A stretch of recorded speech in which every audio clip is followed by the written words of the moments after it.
Okay जी, बिस्मिल्लाह रहमान रहीम। So today we will start lecture number 47। ठीक है जी। इसमें भी हम एक क्लिनिकल सिनेरियो से स्टार्ट करते हैं। तो क्लिनिकल केस लिखे, clinical case patient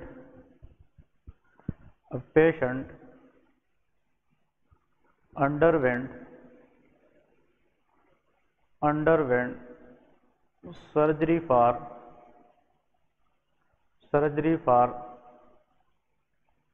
mitral valve replacement mitral valve replacement after 10 to 12 months of the surgery. After 10 to 12 months of surgery, she suddenly developed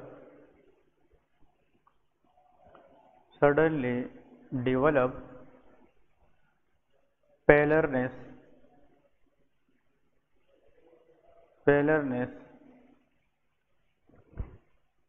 fatigue,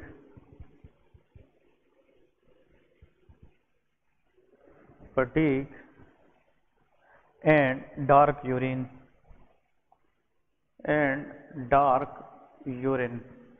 ठीक है जी, dark urine. Investigation was done.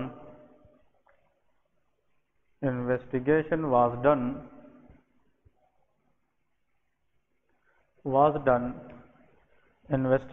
was done, which shows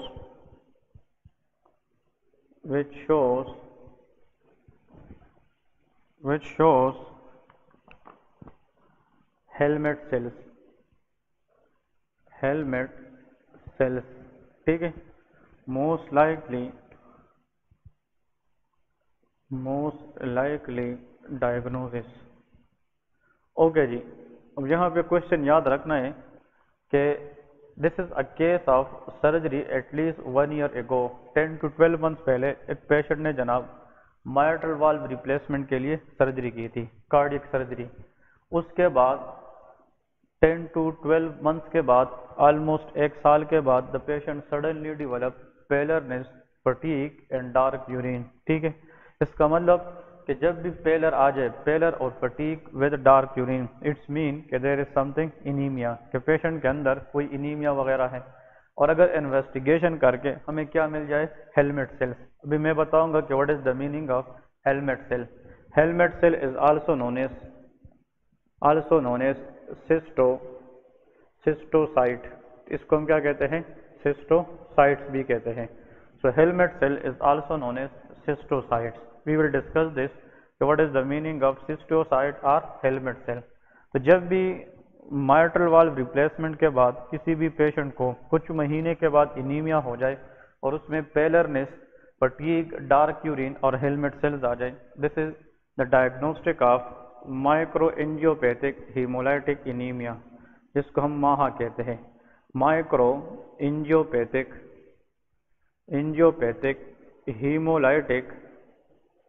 haemolytic anaemia. ठीक है, and that is known as माहा।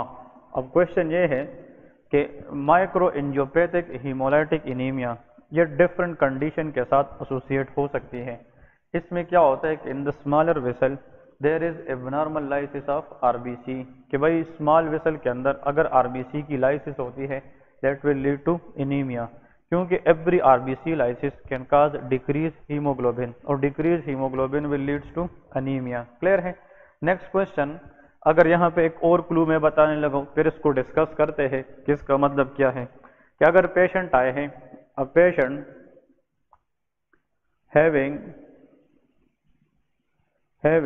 anemia symptoms, patient having anemia symptom and peripheral smear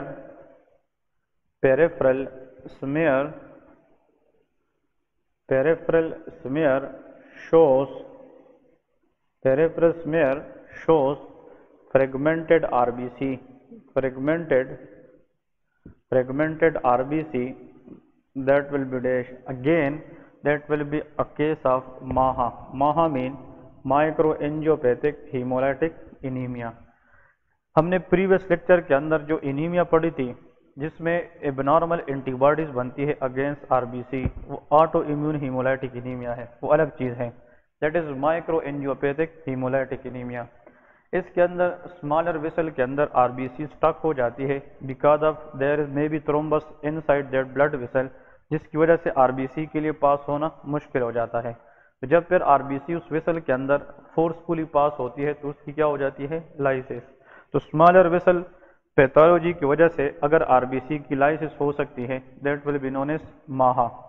अब इस case में आप लोगों ने याद रखना है, ये देखा गया है कि when ever a person have valve replacement surgery के बाद, नाउ ये वाल्व जो उसने रिप्लेस की है, अब ये नेचुरल है कि प्रोस्थेटिक वाल्व है, ये प्रोस्थेटिक वाल्व है, और प्रोस्थेटिक वाल्व हार्ट के ऊपर जब उस पर ब्लड आती है तो prosthetic valve has a more tendency to cause RBC lysis. ये भी क्या करती है, आरबीसी लाइसिस, क्योंकि हार्ट के अंदर रिपीटेडली ब्लड आती है और हार्ट से ब्लड पंप भी होती है। So natural valve are good for the blood flow. लेकिन जब एक पेशेंट ने ऑलरेडी वाल्व रिप्लेस किया है तो ये रिसर्च के मुताबिक बुक्स के अंदर लिखा गया है कि prosthetic valve has a greater tendency to cause lysis of RBC with the time. आहिस्ता आहिस्ता ये जो है ना आरबीसी की लाइसिस बढ़ाएगी, और जब 10 to 12 मंथ्स या 14-16 मंथ्स कोई साल गुजर जाता है तो फिर बंदे पे उस लाइसिस की वजह से प्रोग्रेसिवली सिम्टम्स आना शुरू हो जाते हैं। तो जब ये क्लू याद रखे, किसी भी वाल्व रिप्लेसमेंट सर्जरी के बाद हार्ट में अगर एनीमिया की पिक्चर आ जाए तो वो हमारे पास कौन सी कंडीशन होगी, माहा, माइक्रोएंजियोपैथिक हीमोलाइटिक एनीमिया। अब माइक्रोएंजियोपैथिक हीमोलाइटिक एनीमिया ये मुख्तलिफ कंडीशंस के अंदर हो सकती है। तो एसोसिएटेड कंडीशन में आप लोगों को बताता हूँ कि वो कौन कौन सी कंडीशन है जिसके बाद माहा के जनाब चांसेस ज़्यादा होते हैं। So microangiopathic haemolytic anaemia it may be seen in TTP. TTP stand for thrombotic thrombocytopenic purpura, ठीक है। तो TTP is one of the bleeding disorder which also have this microangiopathic haemolytic anaemia, ठीक है। इस TTP का पूरा form है thrombotic thrombocytopenic. मैं अभी आप लोगों को ये डिस्कस करने लगा हूँ ताकि ये आप सब लोगों को क्लियर हो जाए। Thrombotic thrombocytopenic purpura. देखें, टीटीपी के अंदर ब्लड वेसल्स में, स्पेशली स्मॉल ब्लड वेसल में रिकरेंट क्या बनती है, थ्रोम्बस बनती है, और उन थ्रोम्बस की वजह से प्लेटलेट उसमें यूज होते हैं तो फ्री प्लेटलेट का लेवल क्या हो जाता है, डिक्रीज। तो decrease platelet is called thrombocytopenia. Question ये है, अगर for example this the blood vessel, ये एक स्मॉल ब्लड वेसल है, कोई भी ब्लड वेसल ले लें, this is small blood vessel, this is a small blood vessel. अब इस ब्लड वेसल के अंदर आप लोगों को पता है कि it is lined by which cell, answer is endothelial cell. Every blood vessel is lined by endothelial cells. Blood vessel के अंदर क्या चीज फ्लो करती है, डिफरेंट ब्लड सेल्स, उनमें से जनाब एक क्या है, that is platelets, that is platelets. अब क्वेश्चन ये है कि platelets will flow in the luminal part of the blood vessel, ठीक है। अगर ये कंटेक्ट के साथ आ गए एंडोथेलियल सेल में तो फिर प्लेटलेट क्लॉट के चांसेस तो ज्यादा होते हैं। अब यहाँ पे इस प्लेटलेट को अटैच होने के लिए रिसेप्टर किस पे होना चाहिए, वॉन वॉलिब्रेन फैक्टर पे होना चाहिए, और von Willebrand factor it is release from which cell, answer is endothelial cell. तो वॉन वॉलिब्रेन फैक्टर ये रिलीज होता है continuously from this endothelial cell. If this is a von Willebrand factor, तो von Willebrand factor has a tendency to attach the platelets. लेकिन normally अगर हमें platelet की function नहीं चाहिए, कहीं पे ब्लीडिंग नहीं हो रही है, तो नॉर्मली प्लेटलेट को एक्टिवेट करना हमें नहीं चाहिए। तो हम क्या करते हैं, देखें, जो वॉन वॉलिब्रेन फैक्टर प्रोड्यूस होती जा रही है तो ये नंबर में क्या होते जाएंगे, बढ़ते जाएंगे। इसको हम कहते हैं continuous production of von Willebrand factor can leads to von Willebrand factor multimer. ये क्या बनाएगी, मल्टीमर बनाएगी, मतलब ये मल्टीपल फॉर्म में बनती जाएगी, इसकी नंबर विद द टाइम बढ़ती रहेगी। अब अगर इसकी नंबर बढ़ती जाए तो ये किसको अट्रैक्ट करना शुरू करेंगे, प्लेटलेट्स, तो फिर क्लॉट बन जाएगा। तो इस नॉर्मल वॉन वॉलिब्रेन फैक्टर की मल्टीमर को ख़त्म करने के लिए ब्लड के अंदर एक एंजाइम होता है दैट इज एडम TS13। तो इसका मतलब ADAM TS13 is a regulatory enzyme that will destroy this von Willebrand multimer. और अगर इसको हम डिस्ट्रॉय करेंगे तो फिर प्लेटलेट नॉर्मली क्लॉट नहीं होंगे। This is the normal physiology. लेकिन अगर फॉर एग्जांपल एक पेशेंट में एडम TS13 का इशू है, या तो ये एब्सेंट है या म्यूटेटेड है, तो फिर वॉन वोल्यूबरेंट फैक्टर बनेंगे कि नहीं? ये वॉन वोल्यूबरेंट फैक्टर की मल्टीमर फिर क्या होते जाएंगे? बढ़ते जाएंगे। और वो अपने तरफ क्या अट्रैक्ट करेगी? प्लेटलेट। जब प्लेटलेट अट्रैक्ट होती रहेगी तो फिर इस स्मॉल वेसल के अंदर थ्रोम्बस बनेगी कि नहीं? तो there will be thrombotic phenomena, there will be thrombosis. और जो फ्री प्लेटलेट है वो इस क्लॉट के अंदर कंज्यूम होते जाएंगे, तो फ्री प्लेटलेट का लेवल क्या हो जाएगा? कम। तो देयर विल बी थ्रोम्बोसाइटोपिनिया। तो जब प्लेटलेट कम होगा so there will be bleeding side by side, और यहाँ पे रिकरेंट क्या बनता जाएगा? क्लॉट बनता जाएगा। अब इस क्लॉट से जब ब्लड के अंदर कौन सी चीज गुजरेगी इस साइड पे? RBC। तो RBC के लिए इस जगह से गुजरना ये मुश्किल होगा कि आसान होगा? ये मुश्किल होगा। तो जब RBC यहाँ से गुजरेगी तो ये फोर्स के साथ गुजरेगी। जब ये फोर्स के साथ गुजरेगी तो RBC का कुछ पार्ट, इधर देखें, RBC के अंदर शेप में चेंज आएगी कि नहीं? RBC की अंदर शेप में चेंज आएगी, और उसका कुछ पार्ट इस तरह जनाब क्या हो जाएगा? डिटेच हो जाएगा। किसके साथ हिट करने के बाद? हाँ जी, इस थ्रोम्बस के साथ। When RBC passes from this thrombus, so there will be a detachment from RBC and it will convert into fragment। एक हिस्सा हो जाएगा और इसकी शेप में क्या आएगी? चेंज आएगी। इस कंडीशन को अब क्वेश्चन देखें।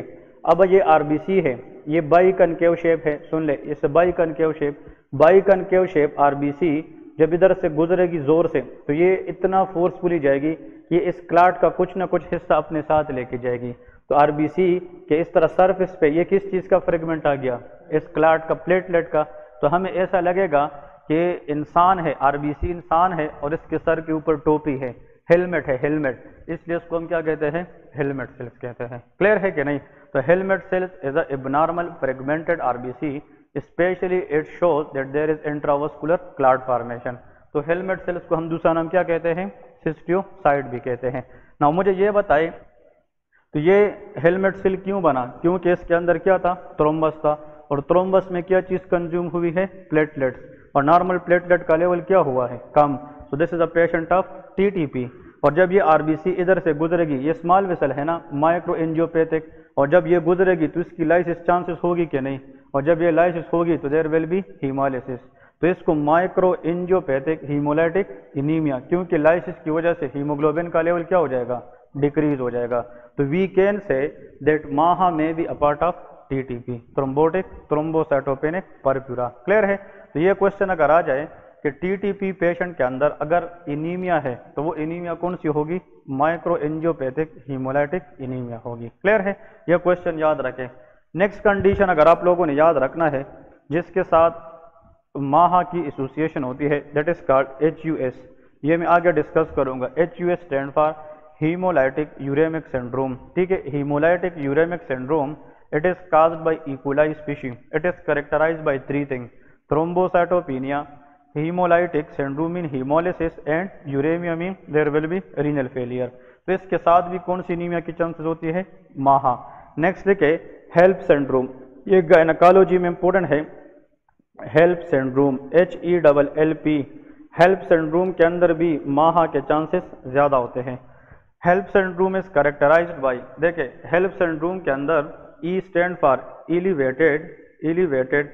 देखिए इसके अंदर एलिवेटेड लीवर एंजाइम, इसमें लीवर एंजाइम क्या हो जाते हैं? H फॉर हीमोलाइसिस, मतलब जो इसमें हीमोलाइसिस होगी, और हीमोलाइसिस कौन सी होगी? माइक्रो एंजियोपैथिक हीमोलाइटिक एनीमिया की शक्ल में। E stand for elevated, L for liver enzyme. इस पेशेंट के अंदर लीवर एंजाइम LFT डिरेंज हो जाती है, और LP stand for low platelets. तो इसके अंदर क्या होती है? Low platelets. तो ऐसा गायनेकोलॉजिकल डिसऑर्डर जिसमें it is a variant of preeclampsia, ये प्रीक्लाम्शिया की एक वेरिएंट है, इसमें haemolysis, elevated liver enzyme and low platelets, it is known as a HELLP syndrome. ये चीजें कहने का मतलब ये है। और MAHA can be also seen in disseminated intravascular coagulation patient. कहने का मेरा मतलब ये है कि MAHA is not in isolatory condition, it may be a part of some condition. ये किसी कंडीशन में हो सकती है, ये किसी कंडीशन की पार्ट हो सकती है। तो यहाँ पे देखें क्वेश्चन ये है कि अगर फॉर एग्जांपल हम माहा के अंदर देखते हैं तो उसमें जो आरबीसी हमें मिलेगी सीरम में वो नॉर्मल होगी कि डी शेप होगी? डी शेप होगी, क्योंकि उसने किसके साथ स्ट्राइक करना होगा? प्लेटलेट्स मीन थ्रोम्बस के साथ। तो आरबीसी की जो हम सीरम में देखेंगे वो हमें पुल मिलेगा कि इसके टुकड़े मिलेंगे? टुकड़े। तो जब भी फ्रेगमेंटेड आरबीसी सीरम पे आ जाए ना स्मेयर के अंदर, that will B micro angiopathic haemolytic anaemia. Clear है? अनदर क्वेश्चन, ये स्मॉल वेसल में है, कभी कभार बड़े बड़े क्लॉट्स बनते हैं और बिग वेसल को ब्लॉक करते हैं। अगर बिग वेसल के अंदर आरबीसी की लाइसिस हो जाए उसको मैक्रो एंजियोपैथिक हीमोलाइटिक एनीमिया कहते हैं। But those conditions are very very rare, क्योंकि स्टकिंग के चांसेस, थ्रोम्बस की चांसेस ये कहाँ पे होती है? स्मॉल वेन के अंदर। ठीक है, तो ये दो चीजें याद रखें। माइट्रल वाल्व रिप्लेसमेंट के बाद there is a history of anaemia plus dark urination, think about MAHA. और अगर फॉर एग्जांपल एनीमिया पेशेंट है, उसकी ब्लड सीरम में हम करें उसमें फ्रेगमेंटेड आरबीसी आ जाए, again it will B MAHA. MAHA may be associated with TTP, it may seen in HUS syndrome, HELLP syndrome and DIC. तो इन सब के साथ माहा के चांसेस ज्यादा हो सकती है। और माहा के अंदर हमेशा कौन से टाइप के सेल मिलते हैं? हेलमेट सेल और शिस्टियोसाइट। मतलब ये कि on the top of RBC there will be platelet clots. Clear है? तो ये पॉइंट्स इंपोर्टेंट है। तो ये हेलमेट सेल आरबीसी की डिफेक्ट है कि WBC? Answer is RBC, that is RBC defect. तो ये जनाब हीमोलाइटिक एनीमिया, इससे पहले क्लास में ऑटो इम्यून हीमोलाइटिक एनीमिया पढ़ी थी, and this is micro angiopathic haemolytic anemia. Next question लेके, next question which is very very important के 46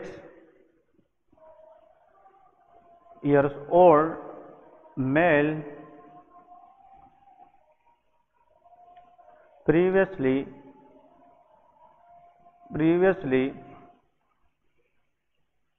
known case of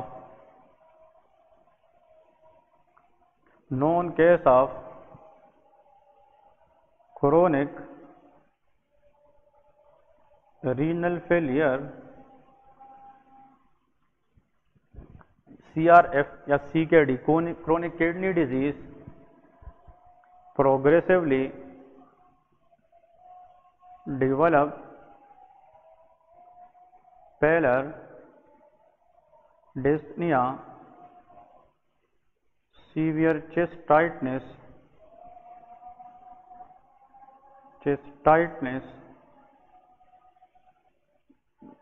and tachypnea.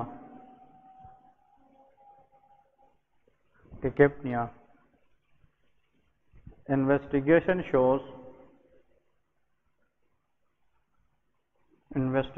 shows creatinine या BUN, blood urea nitrogen creatinine is very very high. GFR that is about 30. GFR normal कितना होता है? 120 होता है, and that is very very reduce up to 30 millimetre per mercury per minute, 30। इसके बाद HB हमने की, HB is very very decrease. What is the mechanism of anaemia in this patient? इस पेशेंट के अंदर एनीमिया की मैकेनिज्म क्या है? देखिए, it is a CKD patient, a known case of chronic renal failure. CRF patient है, उसको with the time progressively Aahista Aahista पेलरनेस, dyspnoea, severe chest tightness हुआ है। इन्वेस्टिगेशन ये बता रही है कि उसकी क्रिएटिनिन लेवल बहुत ज़्यादा है, इसका मतलब कि उसकी रीनल फेलियर गेट वर्सन, और साथ में GFR very very low. Glomerular filtration rate के ऊपर हम किडनी की स्टेटस बताते हैं, वो बहुत ज़्यादा कम है। द पेशेंट बिकम डेटोरिएट, ठीक है, और साथ में उसकी HB भी बहुत ज़्यादा कम है। तो इसके अंदर जो एनीमिया है, रीनल फेलियर पेशेंट की anaemia, what is the mechanism behind this anaemia? Answer is decrease erythropoietin production. क्योंकि जब CKD पेशेंट होता है, किडनी फेलियर पेशेंट में किस चीज़ की प्रोडक्शन कम हो जाती है? Erythropoietin. It is the glycoprotein produced by the kidney and that can normally increase the production of RBC. So erythropoietin, ठीक है, EPO एरिथ्रोपोइटीन, ये बहुत इंपॉर्टेंट क्वेश्चन है।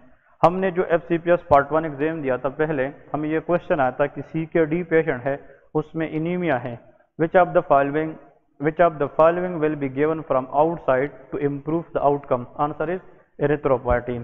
तो जो एरिथ्रोपोइटीन है उसकी डेफिशिएंसी से इनीमिया हुई है, तो आउटकम बेहतर बनाने के लिए हम बाहर से क्या देंगे? एरिथ्रोपोइटीन ही देंगे। तो देखें यहाँ पे आप लिखे MCQs क्वेश्चन, इसके साथ what are the other MCQs that can come in this case? Number 1 is the stimulus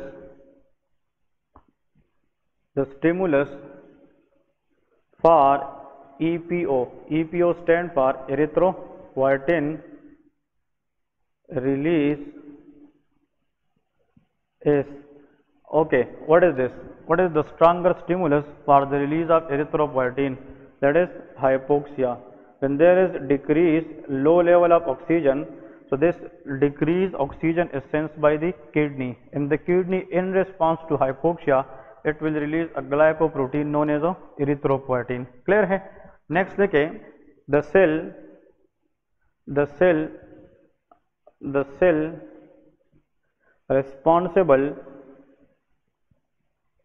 responsible to release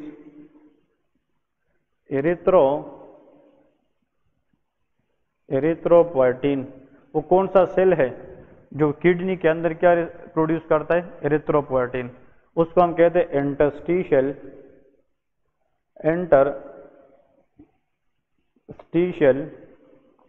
like fibroblast cell, या कुछ लोग इसको इंटरस्टिशियल सेल भी कहते हैं, इंटरस्टिशियल लाइक फाइब्रोब्लास्ट सेल, या इसको हम कहते हैं interstitial. These cells are present in the nephron around the peritubular capillary. ये किसके इर्द गिर्द होती है?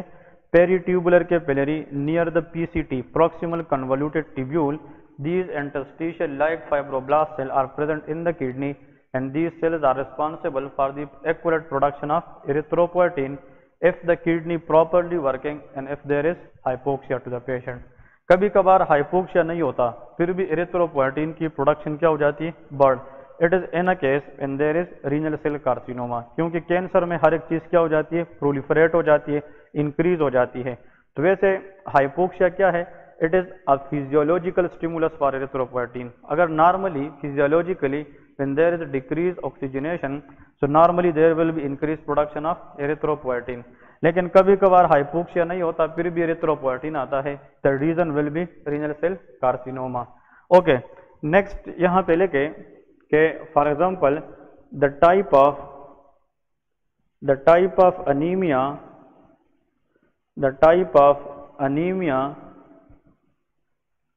इन रीनल फेलियर पेशेंट इज, कौन सी अनीमिया है? इट इज माइक्रोसिटिक, नॉर्मोसिटिक या macrocytic. Which type of anaemia a patient develop in CRF, chronic renal failure? Answer is normocytic, normochromic anaemia. ये भी बहुत इंपॉर्टेंट पॉइंट है। The type of anaemia that is seen normocytic, normochromic anaemia. तो इसके अंदर MCV value कितना आएगी? हाँ जी, इन बिटवीन 80 एंड 100, मतलब 80 से लेके 100 के दरमियान MCV वैल्यू हमें मिलेगी। Because these are normocytic, the cell size will be normal and there will be normal colouration.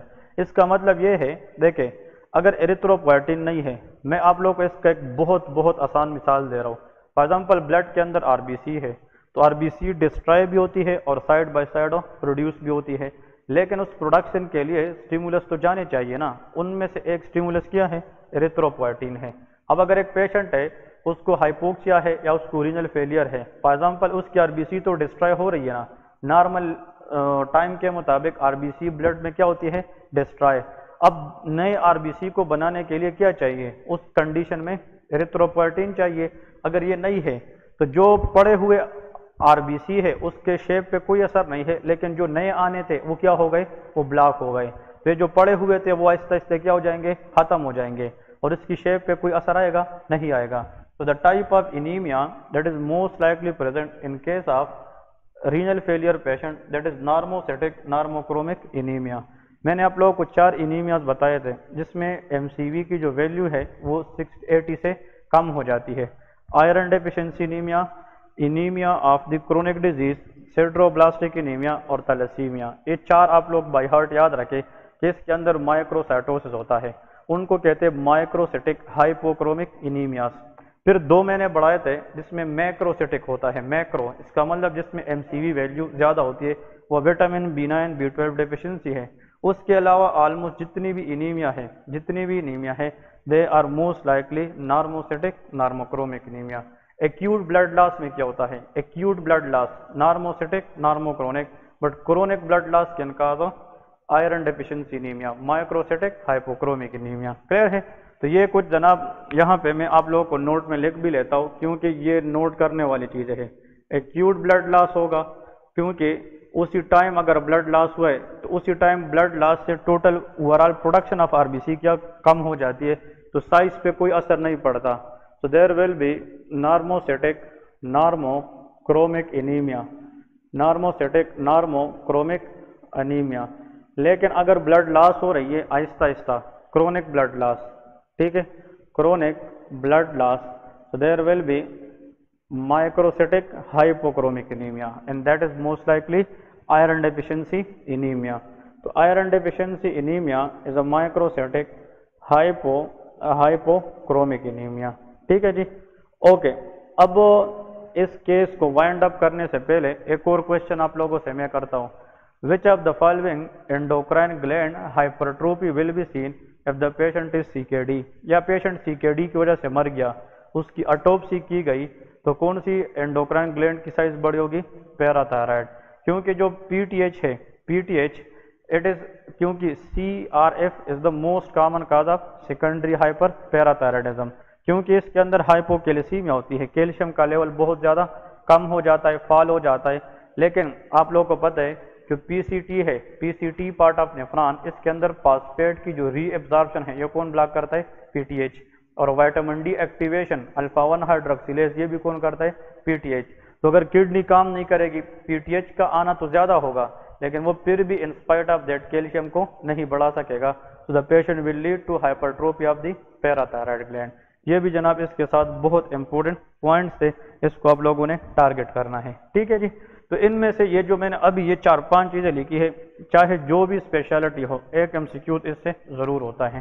ठीक है जी, ओके। नेक्स्ट अब हम कुछ और कंडीशन की तरफ जाएंगे। फॉर एग्जांपल पहले इसकी फिजियोलॉजी में बताता हूँ, फिजियोलॉजी के बाद हम पैथोलॉजी करेंगे, सो that will be very very important. तो यहाँ पे लेके coagulation एंड इट्स डिसऑर्डर्स। अब हम पढ़ेंगे कोआगुलेशन और इसके डिफरेंट डिसऑर्डर्स। ठीक है, very major part for basic sciences, coagulation and its disorders. Coagulation it is the process by which inactive fibrinogen is converted into active insoluble fibrin, and fibrin can make the clot and it can stop the bleeding। अब bleeding को for example अगर यहाँ पे हमें vessel draw करूँ, for example vessel, if this is a blood vessel और ये vessel यहाँ से रप्चर हो जाए, तो इस रप्चर वेसल से जनाब क्या होगी? ब्लीडिंग होगी। If this is a bleeding, अब इस ब्लीडिंग को रोकने के लिए बॉडी के अंदर हमें कुछ चीज़ों का ज़रूरत होता है, जिनमें से जनाब first one is platelets. Platelets is required to stop the blood, और इसके साथ साथ some protein also required to strengthen the clot, it is called clotting factors. तो clotting factors and platelets both are required for the efficient stoppage of bleeding if there is in the body. ठीक है, okay. Mainly clotting factor usually are synthesized by the liver, लेकिन जो platelets है it is derived from megakaryocytes. ये megakaryocyte की fragments होती है। Platelet are not the cell but they are derived from the megakaryocytes. Bone marrow के अंदर आती है। बोन मेरो में एक सेल होता है जिसके अंदर बिग न्यूक्लियस है, उसकी अगर फॉर एग्जाम्पल एक्सटेंशन आउटग्रोथ निकले, उसकी जो एक्सटेंशन है आउटग्रोथ है, अगर वो ब्लड में डिटेच हो जाए तो उसको हम क्या कहेंगे? प्लेटलेट्स कहते हैं। प्लेटलेट्स की जो नॉर्मल लिमिट है ये 1.5 लाख से लेके 4 लाख तक होता है। किसी भी ब्लड रिपोर्ट में अगर हम नॉर्मल प्लेटलेट की बात करें that is from 1.5 to 4 lakh. ठीक है जी, ओके। ये जो प्लेटलेट है that is mainly played a role in case of superficial bleeding. ये किस में काम करता है? Superficial bleeding. तो platelet mainly help to stop blood in superficial bleeding. करता तो दोनों में है लेकिन ये सुपरफिशियल ब्लीड में ज़्यादा काम करते हैं। और ये जो क्लॉटिंग फैक्टर है ये भी करता तो सब में काम है लेकिन it is known for deep bleeding stoppage. Superficial bleeding और डीप ब्लीडिंग में फ़र्क क्या है? सुपरफिशियल ब्लीडिंग के जो एग्जाम्पल है, for example bleeding from the skin surfaces, मतलब कोई ब्लीडिंग स्पॉट से, आप लोगों ने पेटिके, परप्यूरा, इकाइमोसिस ये नाम सुने होंगे। These are the different bleeding spots on the skin. तो स्किन के ऊपर different bleeding spots, they are the examples of superficial bleeding. इसके साथ साथ epistaxis. What is epistaxis? Epistaxis is the bleeding from the nasal mucosa, that is epistaxis. Epistaxis के बारे में by orally में 2 चीज़ें बताता हूँ, किसी ने बाद में नोट करने हैं कर सकते हैं। Epistaxis is divided into 2 types, interior epistaxis and posterior epistaxis. जो इंटीरियर एपिस्टेक्सिस है इसकी जो मोस्ट लाइकली एरिया है it is called what? Little area. ये किस एरिया से ब्लीड को कहते हैं? Little area. ये फिंगर जो बिल्कुल टिप ऑफ द नोज है इसके अंदर ग्रुप ऑफ विसल्स होते हैं, उस ग्रुपिंग को हम कैसलबैक प्लेक्सस कहते हैं। वहां से ब्लीडिंग को हम क्या कहते हैं? Interior epistaxis. 95% bleed in the nose is interior epistaxis. लेकिन अगर नोज के बैक साइड से ब्लीडिंग हो जाए that is called Woodruff area. उसको क्या कहते हैं? Woodruff area. उसके अंदर कौन सी एपिस्टेक्सिस होती है? Posterior epistaxis. तो little area anterior epistaxis, Woodruff area posterior epistaxis. The most commonly artery to bleed in epistaxis, especially for the interior they ask, answer is sphenopalatine artery। वो कौन सी artery है? sphenopalatine। और जो nostril है, nostril के दरमियान ये जो मिड वाला पोर्शन है इसको कोलोमेला कहते हैं, कोलोमेला। इसके पीछे एक वेन जाता है, वो वीनस ब्लीड के लिए होता है, उसको रेट्रोकोलोमेलर वेन कहते हैं। So common artery to be bleed in the nose sphenopalatine artery, common vein to be bleed in the nose is retrocolumellar vein. ठीक है, ये दोनों एमसीक्यूज याद रखे, it will help in the exam. Epistaxis चाहे anterior हो चाहे posterior हो, दोनों में नेजल म्यूकोजल ब्लीड है, it will be considered as a superficial bleed. Superficial bleed के अंदर number 2 is menorrhagia. Menorrhagia mean excessive bleed in the menstrual cycle. Menstrual cycle या female, it is also mucosal bleed, it will be a clinical case, classical case of superficial bleeding. अब आते हैं deep bleeding. क्योंकि ये चीज़ अगर आप लोगों ने सही सीख ली आगे क्लॉटिंग इश्यूज बहुत आसान हो जाएंगे। डीप ब्लीडिंग में लेके haemarthrosis. What is haemarthrosis? What is this? Haemarthrosis mean bleeding inside the joint cavity, bleeding inside joint cavity. तो ये लोग किसके साथ, किस फीचर के साथ आएंगे? पेन के साथ आएंगे, टेंडरनेस के साथ आएंगे, स्वेलिंग के साथ आएंगे। That area will be hard and tender and swollen. जब हम जॉइंट एस्पिरेशन करते हैं तो उसके अंदर क्या हो रही है? ब्लीडिंग हो रही है। So bleeding inside the joint cavities, they are called hemarthrosis and it is considered as a deep bleeding. Next question यहाँ पे लेके post surgical bleeding। post surgical bleed, कोई भी सर्जरी हो उसके साथ अगर फॉर एग्जाम्पल हिस्ट्री आ जाए कि after the surgery there is bleeding continuously, profuse bleeding हो रही है, ब्लड रुकती नहीं है, so that will be the deep bleeding. इसके अंदर आप लोग को जो क्लासिकल केस आता है कि एक बच्चा है वो पैदा हो गया मुस्लिम कम्युनिटी के अंदर और उसकी क्या हो गई? सरकमसेशन। तो सरकमसेशन इट इज अ सर्जरी। तो सरकमसेशन के बाद ब्लीडिंग का ना रोकना, that will B deep bleeding. Clear है? अब क्वेश्चन ये है, इसको थोड़ा सा मजीद आसान बनाते हैं।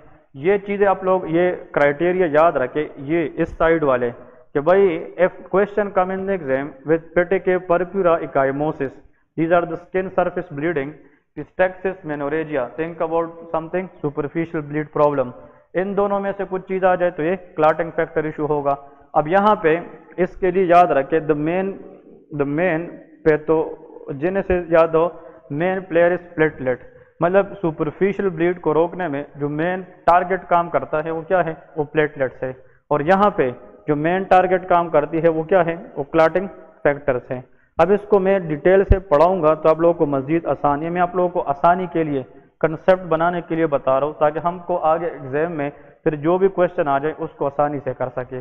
यहाँ पे याद रखना है, प्लेटलेट जब भी या कम हो जाए या वो काम करना छोड़ दे, उसकी परफॉर्मेंस चेक करने के लिए जो टेस्ट किया जाता है उसको क्या कहते हैं, bleeding time. Bleeding time stand for BT. So BT shows the efficiency of platelet, कि प्लेटलेट है नहीं है, अगर है तो काम कर रहे कि नहीं। So if we want to know the status of platelet we have to refer the patient for BT test. Clotting factor आपको पता है कितनी पाथवेज के जरिए एक्टिवेट होती है, 2, इंट्रिंसिक पाथवे और एक्सट्रिंसिक पाथवे। तो फिर उसमें हम अपने टेस्ट करते हैं, मैं सिर्फ नाम लिख दे हूँ यहाँ पे, एक होते APTT, that is called APTT and another is PT। PT stand for prothrombin time, APTT stand for activated prothrombin thromboplastin time. This APTT done for all those clotting factor which are present in the intrinsic pathway, मतलब ये intrinsic pathway की performance बताएगी, और जो PT है ये किसकी pathway बता रही है, एक्सट्रिंसिक पाथवे। क्लियर है? तो इन चीजों को माइंड में रखते हुए हम अभी आगे कुछ एग्जांपल्स पढ़ेंगे। देखें, अगर फॉर एग्जांपल यहाँ पे ब्लीडिंग हो रही है, पहले तो नॉर्मल की तरफ जाते हैं, ब्लीडिंग हो रही है ब्लीडिंग विसल से, अब उस ब्लड को हमने क्या करना है, रोकना है। ब्लीडिंग की इनिशियल स्टॉपेज को क्या कहते हैं, प्राइमरी हीमोस्टेसिस। तो आप लोगों को ये स्टेप्स आने चाहिए, इसमें 4-5 MCQs छुपे होते हैं। Primary haemostasis, that is the initial stoppage of bleeding. अगर किसी विसल से ब्लीडिंग हो रही है, उस ब्लड की इनिशियल स्टॉपेज को क्या कहते हैं, प्राइमरी हीमोस्टेसिस। प्राइमरी हीमोस्टेसिस के अंदर MCQs याद रखे, देयर आर 4 स्टेप्स। इसके अंदर जनाब टोटल कितने स्टेप्स हैं, 4। हाँ, अदनान बताए, first one is transient vasoconstriction. Transient vasoconstriction, ये पहला फेज है, अब ये हम पढ़ेंगे। इसके बाद नेक्स्ट होता है प्लेटलेट एडहीशन, प्लेटलेट्स एडहीशन, ठीक है। और आखिर में third number platelet aggregation, platelet aggregation. और fourth number weak platelet plug formation. इसके अंदर है वीक प्लेटलेट प्लग फॉर्मेशन, ऐसा है ना, वीक प्लेटलेट प्लग फॉर्मेशन। अब क्वेश्चन ये आप लोगों ने याद रखना है, ठीक है जी। ये 4 हमारे पास क्या है, प्राइमरी हीमोस्टेसिस के स्टेप्स हैं। Transient vasoconstriction, platelet adhesion, platelet aggregation, weak platelet plug formation. अब इसके हमने MCQs करने हैं और बहुत आसान है। देखें, ये डायग्राम ड्रा करें, इस डायग्राम के जरिए आप लोग के 1000 MCQs क्लियर हो जाएंगे। बहुत आसान, जो आप लोगों को कंफ्यूज कर रहे all the time, it will be super easy. This is any blood vessel, कोई भी आप लोग ब्लड वेसल ले ले, any type of blood vessel. ये ब्लड वेसल है, इसके अंदर नॉर्मली ब्लड फ्लो करती है। ब्लड के अंदर there is blood cells like RBC, WBC and platelets. इसके अंदर ये डिफरेंट टाइप्स के एंटिटीज होते हैं। क्लियर है? क्वेश्चन ये है, ब्लड इज लाइंड बाय, हाँ जी, which cell? Answer is endothelial cell. Blood is lined by different types of endothelial cells, इसको हम एंडोथेलियल सेल्स कहते हैं, ठीक है जी। ओके, ये भी सबको पता है कि किसी भी ब्लड की कितनी लेयर होती है वेसल की, 3। Every blood vessel having 3 layer. One is the outer layer of the blood vessel, that is tunica adventitia, the middle layer is tunica media, और सबसे जो अंदर वाला लेयर है इसको हम ट्यूनिका इंटीमा कहते हैं। इसके अंदर जो मिडल लेयर है, it is made up of smooth muscles. ये किससे बना होता है, स्मूथ मसल। तो blood vessels contain smooth muscle. ऐसा वेसल जिसमें ट्यूनिका मीडिया की थिकनेस ज्यादा हो वो आर्टरी होती है, वो हाई प्रेशर वेसल है। और ऐसा वेसल जिसमें ट्यूनिका मीडिया की थिकनेस कम हो वो क्या होती है, वो वेन्स होती है। तो मतलब ट्यूनिका इंटीमा की थिकनेस पे आर्टरी और वेन में प्रेशर क्या होता है, डिफरेंस होता है। अब इधर सुन ले, अगर यहाँ पे इंजरी हो जाए, सुन ले, ये सारे अगर आप लोग यहाँ से सीखेंगे it will be very easy. तो यहाँ से जब फॉर एग्जाम्पल इंजरी हो जाए, so blood will try to come out. ये ब्लीडिंग हो रही है, for example this is bleed. अब जब कट लग जाए, सुन ले, तो transient, initially, very accurately, within no time, very sudden, abruptly, हमारे पास वेसल क्या करेगा, कंपनसेशन करेगा इस ब्लीडिंग को रोकने के लिए। तो ये डायलेट करेगा कि कंस्ट्रक्ट करेगा? कंस्ट्रक्ट करेगा, इसलिए ताकि ब्लीडिंग की रेट को क्या कर सके, कम करें। तो जब भी कट लगता है ना, तो सबसे पहले अल्लाह ने वेसल को अपनी भी एक कंपनसेटरी मैकेनिज्म दी है, और उस मैकेनिज्म के जरिए ये ट्रांजिएंट क्या करता है, कंस्ट्रक्ट करता है। तो कंस्ट्रक्शन क्यों करता है? द रीजन इज कि ब्लीडिंग की जो फ्लो है वो क्या हो जाए, वो कम हो जाए। अब जब कट लग जाता है तो इंसान को पेन होती है कि नहीं? तो उसमें नर्व भी इन्वॉल्व होती है और उसमें मसल। तो one is neurogenic response, another is myogenic response. तो मसल कंट्रैक्ट करता है बिकॉज ऑफ नर्व स्टिमुलस। तो नर्व और मसल की जो रिदम है, कॉम्प्लेक्स है, उससे जो है ना ट्रांजिएंट वेज क्या होती है, कंस्ट्रक्शन। तो transient ways of construction it is regulated by neurogenic and myogenic response. Myogenic response, इस रिस्पॉन्स के लिए किसी स्टिमुलस की जरूरत है। हाँ जी, स्टिमुलस इस रिस्पॉन्स की क्या है, दिस कट, ब्लीडिंग जो इंजरी है, that is eight self a stimulus for this myogenic and neurogenic response. अब ये ट्रांजिएंट वेजो कंस्ट्रक्शन इसलिए हो गई ताकि इस एरिया को कम से कम करे और ब्लीडिंग कम से कम हो जाए। So the initial step in the primary hemostasis is a transient vasoconstriction. Next question, ये डैमेज एंडोथेलियल सेल है, सुन ले। Damage endothelial cell it will produce a glycoprotein known as von Willebrand factor. ये इसने पैदा किया है, von Willebrand factor. तो यहाँ पे von Willebrand factor it is come from where? It is come from endothelial cell. It is produced, it is released by endothelial cell. चाहे endothelial cell normal हो या for example damage, but normal endothelial cell ये क्या करती है, कम von Willebrand factor release करती है, लेकिन damage endothelial cell produce lot of von Willebrand factors. अब क्वेश्चन ये है, हाँ नॉर्मल अगर कम भी है तो फिर थ्रोम्बोसिस क्यों नहीं होती? वही बात है, ADAMTS13 उसको ब्रेक कर देती है, जो TTP की रीजन है वो हम इसके बाद पढ़ लेंगे। इधर देखे, वॉन वॉलिब्रेन फैक्टर जब रिलीज हो जाए तो वॉन वॉलिब्रेन फैक्टर के ऊपर इस तरह ये हमारे पास एक सीट होता है, seat, this is called a receptor known as GP1B, glycoprotein 1B। अब GP1B receptor is expressed by what, von Willebrand factor. और जब ये GP1B एक्सप्रेस करेगा तो इस GP1B को क्या चीज अटैच हो जाएगा, आंसर इज प्लेटलेट्स। तो दिस इज अ प्लेटलेट। अब यहाँ पे हमारे पास, इसको मैं थोड़ा सा यहाँ पे लिखता हूँ, देखिए दिस इज आवर GP1B। ये GP1B सॉकेट किसके अंदर है, ये वॉन वॉलिब्रेन फैक्टर के अंदर है, दैट इज GP1B। और इस GP1B के अंदर कौन सी चीज फिट हो गई, दैट इज कॉल्ड प्लेटलेट्स, इसको हम प्लेटलेट्स कहेंगे। तो GP1B जब अटैच हो जाए किसके साथ, प्लेटलेट्स के साथ, इन दोनों की अटैचमेंट को हम प्लेटलेट एडहेशन कहते हैं, that is called platelet adhesion. तो प्लेटलेट एडहेशन को मैं क्या लिखूं, platelet attachment to what, answer is attachment to which receptor, GP1B, that's it, and we know that GP1B present in the von Willebrand factor. तो यहाँ पे von Willebrand factor की जो फंक्शन है उसमें एक फंक्शन क्या है, प्लेटलेट एडहेशन भी है, क्लियर है। नेक्स्ट, अब जब प्लेटलेट, यहाँ पे क्वेश्चन याद रखे, जब प्लेटलेट देखिए, अगर ये ब्लड के अंदर बहुत से प्लेटलेट है जो घूम रहे, these all are the platelets, क्योंकि एक क्यूबिक मिलीमीटर ऑफ ब्लड के अंदर 1.5 लाख से लेके 4 लाख प्लेटलेट्स होते हैं। जब प्लेटलेट एक दफा GP1B पे क्या हो जाए, अटैच हो जाए, तो this platelet attach platelet undergo some conformational change, इसके अंदर मॉर्फोलॉजिकल चेंज आती है, और वो चेंज ये है कि this platelet will be release what, ADP, ये क्या रिलीज करेगी, ADP।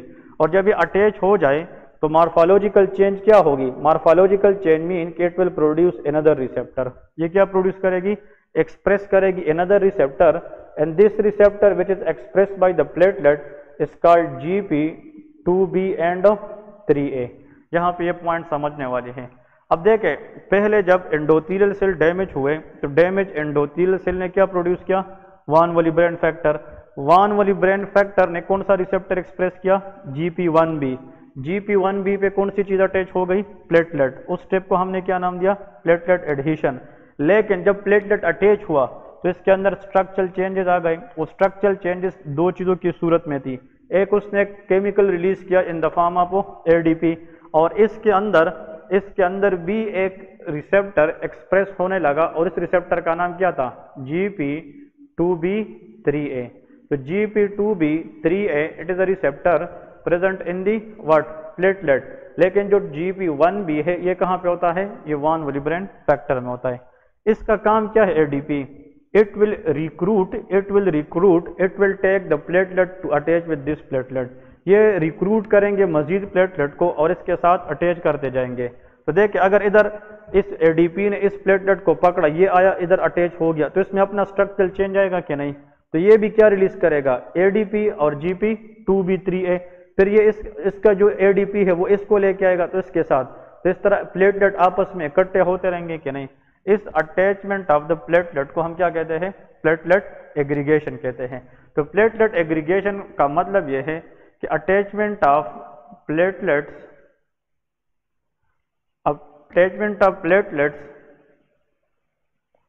with each other through which receptor? GP2B and 3A। ये क्वेश्चन याद रखना है, ठीक है? मतलब GP2B3A के जरिए प्लेटलेट आपस में इकट्ठे हो गए और इस तरह हमारे पास जो है ना ब्लीडिंग रुक जाएगी और इसको हम क्या कहेंगे? वीक प्लेटलेट प्लग फॉर्मेशन कहेंगे। तो यहाँ पर ट्रांजिएंट वेजो कंस्ट्रक्शन से बात हो गई थी और कहाँ तक गई है? Platelet weak plug formation. इन चारों स्टेप्स को हम क्या कहते हैं? Primary hemostasis. अब इस प्लग को मजीद स्ट्रेंथन बनाने के लिए कौन सी चीज काम करेगी? Clotting factors. क्लॉटिंग फैक्टर्स के एंड में फेब्रिन बनेगा। फाइब्रिनोजन किस में कन्वर्ट होता है? फेब्रिन में। और फेब्रिन जाकर उस क्लॉट को मजीद क्या करेगा? स्ट्रांगर बनाएगा। ये क्लियर हुआ कि नहीं? तो प्लेटलेट एडहिशन, प्लेटलेट एग्रीगेशन ये बहुत बहुत इंपॉर्टेंट है, ये याद रखने हैं। मैं आप लोगों से एक सवाल करता हूँ, देखिए सेंटेंस में फर्क है। Platelet aggregation is done by या इज डन ड्यू टू। तो प्लेटलेट एग्रीगेशन कौन करता है? Answer is GP2B3A।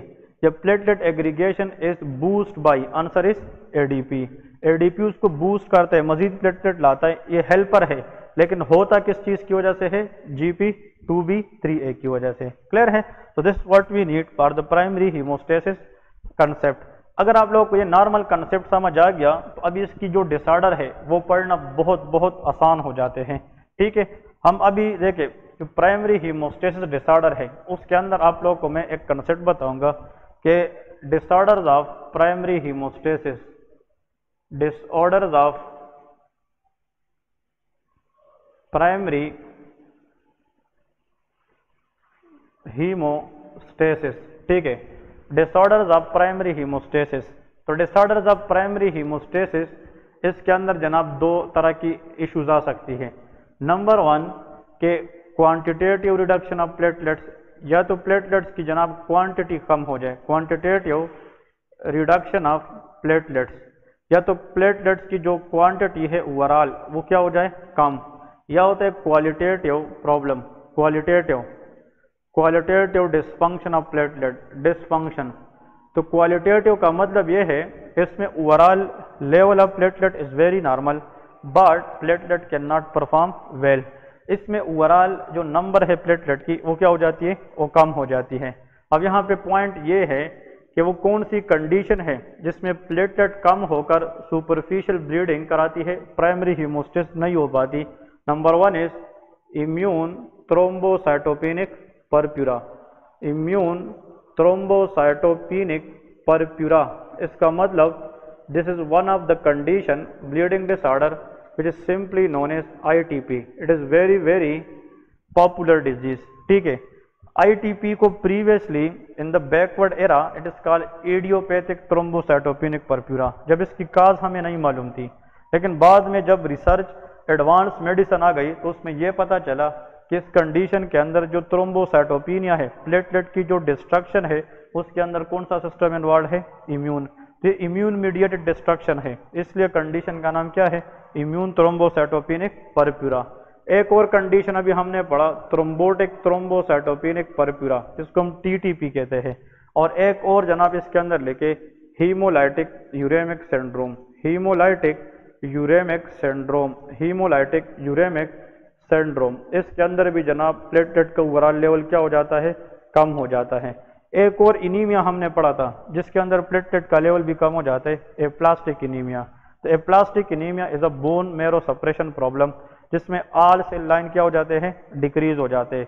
तो उसमें न सिर्फ आरबीसी, डब्ल्यूबीसी, बल्कि उसके अंदर किस चीज़ की लेवल भी कम हो जाती है, प्लेटलेट्स की। तो इसके अंदर क्वांटिटेटिव, तो क्वांटिटी का इशू है कि नहीं, तो there will be aplastic anaemia.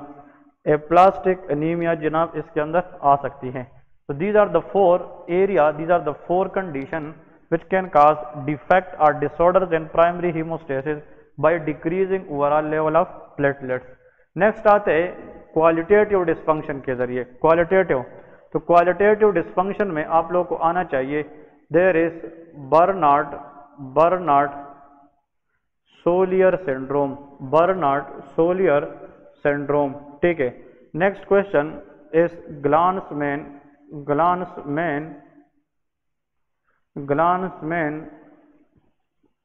थ्रोम्बोस्थीनिया, Glanzmann thrombasthenia. ये दो डिफेक्ट्स है जो क्वालिटी पे जनाब डिफेक्ट कर सकती है, क्वालिटेटिव, ठीक है। अब यहाँ पे पॉइंट याद रखना है एमसीक्यूज के। फॉर एग्जांपल देखे क्वेश्चन ये है कि अगर फॉर एग्जांपल देखे एमसीक्यूज देखे अ 12-year-old female is brought by their parents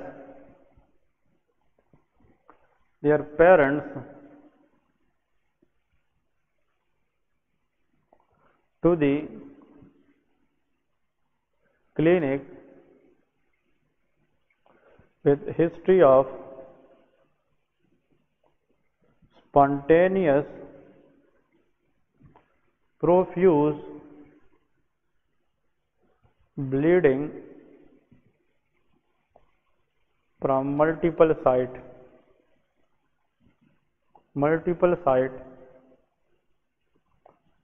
including gums and nose. Investigation shows big platelet, इतना भी ये इम्पोर्टेंट है, ठीक है।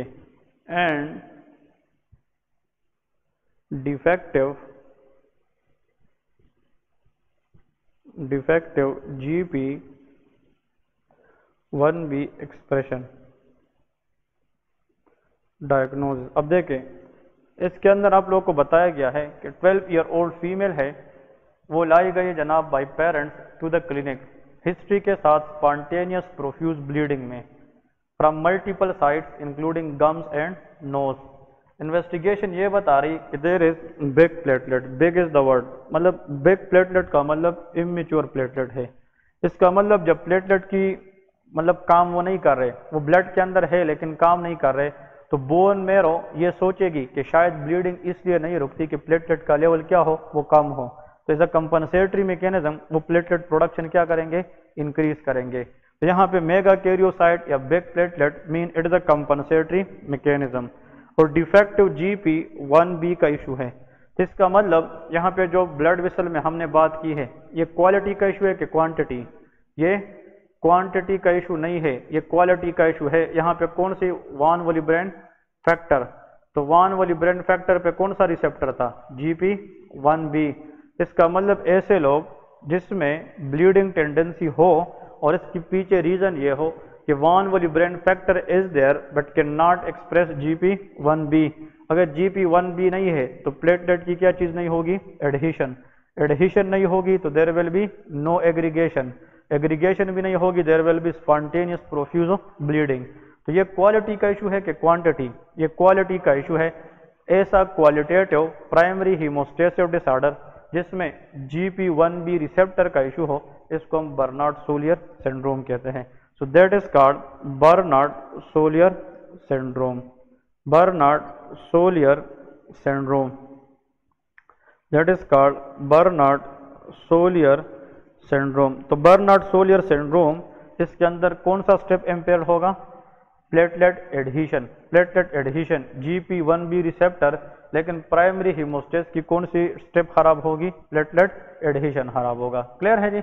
नेक्स्ट क्वेश्चन याद रखें, इसकी कोई क्योर नहीं है। There is no cure for Bernard Soulier syndrome. It is a rare congenital hereditary defect. लेकिन इन लोगों में हमने एक बात जरूर याद रखनी है कि we will counsel these people do not take blood thinners, कि ताकि ये लोग ब्लड थिनर ना ले, एस्पिरिन, ये जो लोप्रीन वगैरह एस्पिरिन के नाम से, या ब्लड थिनर थ्रोम्बोलाइटिक्स ना ले, क्योंकि इन लोग की ऑलरेडी प्लेटलेट फंक्शनल नहीं है।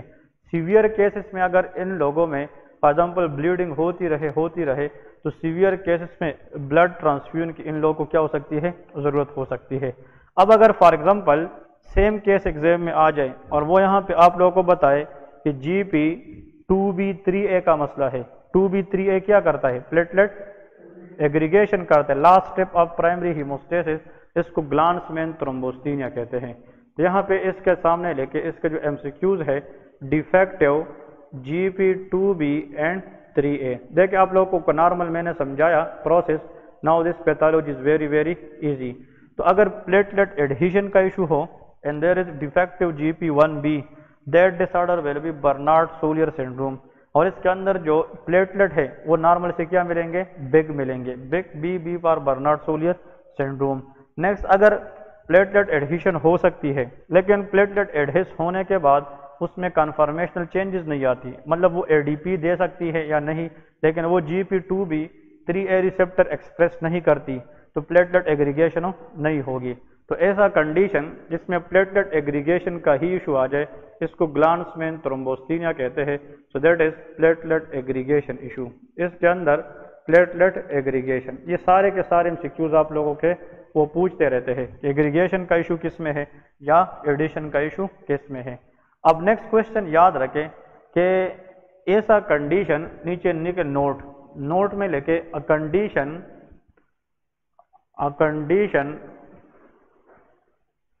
which can cause both platelet adhesion and aggregation problem. अब देखें, ऐसा अक्वायर्ड प्रॉब्लम बताए जिसमें प्लेटलेट की न एडिशन होती है न एग्रीगेशन होती है, that is called uremia. What is uremia? Renal failure. तो रीनल फेलियर पेशेंट में भी ब्लीडिंग होती है। द रीजन इज कि प्लेटलेट की जो क्वालिटी है वो खराब हो जाती है, यूरेमिया। रीनल फेलियर पेशेंट में क्या होता है कि in renal failure patient the toxic material which has to be excrete out of the body by the help of urine, वो अब बॉडी के अंदर रह जाती है। तो इसका मतलब अगर हम टॉक्सिक मटेरियल को सही तरीके से बाहर निकाल नहीं पा सकते तो हमारे पास क्या हो सकता है?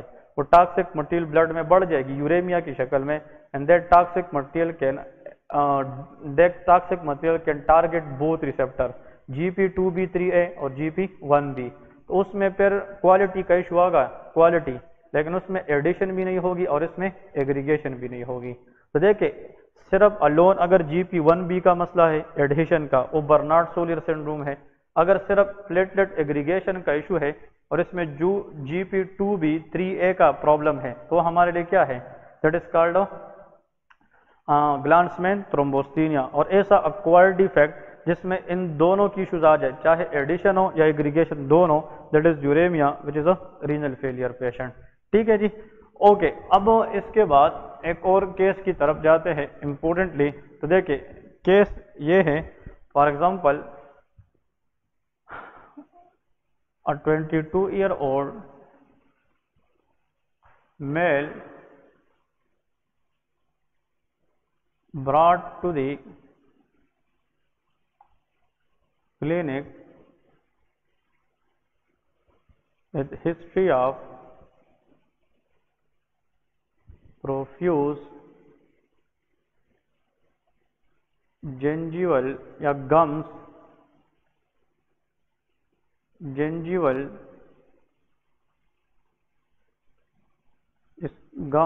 bleeding, PTK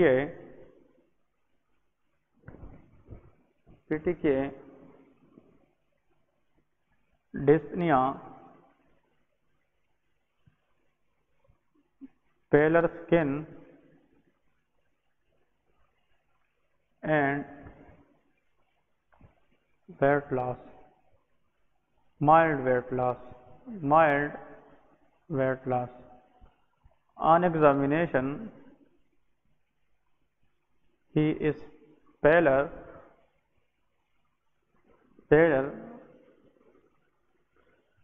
multiple bleeding spots noticed on skin,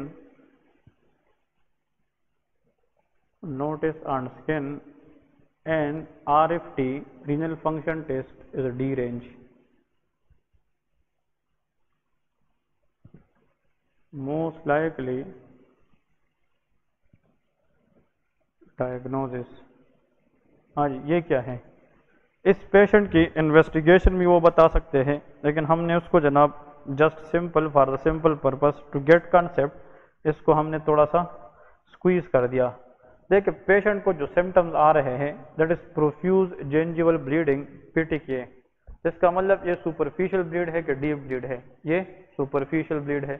superficial bleed तब आती है जब प्लेटलेट की लेवल क्या हो जाती है? वो कम हो जाती है।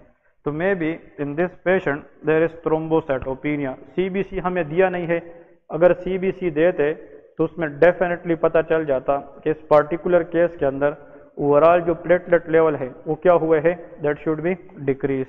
So there is thrombocytopenia. Now the patient have dyspnea because of paler skin, there is decreased HB, oxygen carrying capacity कम है। पेलरनेस जब भी आ जाए थिंक अबाउट जिस तरह yellowish discoloration is always jaundice, pallor skin is always anemia. इस patient के अंदर इनीमिया है, फॉर एग्जाम्पल इनीमिया, और इनीमिया की रीजन कई भी हो सकती है, हीमोलिसिस भी हो सकती है, हीमोलाइसिस, ब्रेकडाउन ऑफ RBC, और साथ में उसकी जनाब क्या है? There is deranged RFT, renal function test इसका डी रेंज है, इसमें यूरीमिया है, यूरीमिया मीन के रीनल इन्वॉल्वमेंट है। So there is renal involvement also. तो ऐसा केस, ऐसा कंडीशन जिसमें ये ट्राइएड मिल जाए, triad of thrombocytopenia, hemolysis and what? Uremia, renal involvement, इसको क्या कहेंगे? That is known as HUS, hemolytic uremic syndrome. So this is a case of hemolytic uremic syndrome. That is hemolytic uremic syndrome which is known as HUS. HUS के अंदर देखे आप लोग जब भी पेपर में बैठते हैं ना, इसके बारे में ज़रूर याद रखें। HUS के अंदर hemolytic का मतलब क्या है कि there will be hemolysis, so that will leads to anemia. Uremic का मतलब कि there will be uremia, mean renal failure के सिम्टम भी हो सकते हैं। हमने यहाँ पे डी रेंज RFT, वो ब्लड यूरिया नाइट्रोजन बताएंगे ज़्यादा है, एजोटीमिया बता सकते हैं, ठीक है। और साथ में हीमोलाइसिस प्लस यूरेमिया, इसके साथ अगर थ्रोम्बोसाइटोपिनिया हो जाए, डिक्रीज प्लेटलेट लेवल, तो स्पॉन्टेनियस ब्लीड भी होगी, the patient will develop HUS syndrome. यहाँ पे आखिर में लिखे नोट में, ठीक है, कि HUS in children, Hus in children is always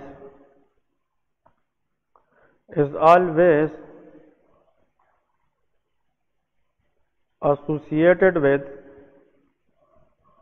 Hus in children is always associated with what? Answer is abdominal pain.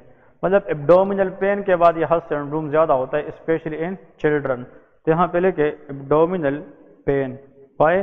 The reason is in HUS what is the common cause? कौन सी bacteria है? E coli, मतलब the bacteria which can cause HUS. तो bacteria याद रखे that is E coli, लेकिन E coli के तो डिफरेंट स्ट्रेन है, इसको हम कहते हैं enterohemorrhagic E coli, enterohemorrhagic E coli. Entero is the word use for intestine. तो एंटेरो हीमोरेजिक ई कोलाई, इसकी जो स्ट्रेन है वो कौन सा है? H57O7, मतलब इसका जो स्ट्रेन है जो हस सिंड्रोम कराता है वो कौन सा है? H7O157, ऐसा है ना। इसका मतलब that strain of E coli it can lead to HUS syndrome. तो हस सिंड्रोम बच्चों में और बड़ों में इसकी प्रेजेंटेशन डिफरेंट है। द रीजन इज कि बच्चों के अंदर it is complicated by E coli, specially can target intestine.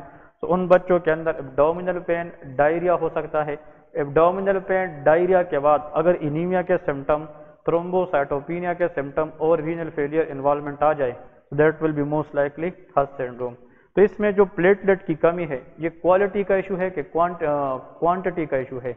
It can cause quantitative problem, क्योंकि ये थ्रोम्बोसाइटोपिनिया कराता है। Thrombocytopenia mean decrease level of platelets. तो it is also type of bleeding disorder.